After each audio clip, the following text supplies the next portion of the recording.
hindi ka panipaniwala ang lakas at pagsik ng ating multiple weight division champion John Riel Casimero, maski ang halimaw ngayon ng UFC heavyweight champion na binansagang Vin Diesel ng Russia ay nayanig at naggimbal sa lakas ay malahalimaw na galawan nitong si Casimero. Sa kabila nakitang-kita ang size discrepancy ng dalawa na kung saan itong si Vin Diesel ay lumalaban sa heavyweight division ng UFC, samantala itong ating kababayang si Casimero naman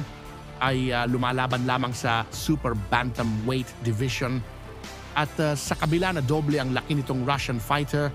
kumpara kay Casimero, ay kapansin-pansin na kayang kanyang patulugin ng ating kababayan itong nasabing heavyweight mixed martial arts champion na si Vin Diesel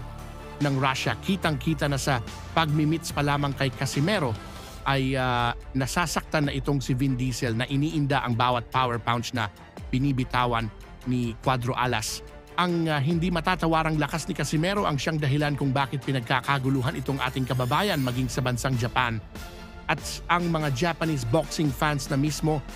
ang nagsasabi na kahit ipagmalaki pa nitong si Saul Sanchez na ito ay nasa 100% kondisyon ay wala pa rin itong katiting na pag-asang manalo sa malahalimaw na si Casimero. At sa kaugnay pa rin na balita ay matagumpay na nakuha na ng ating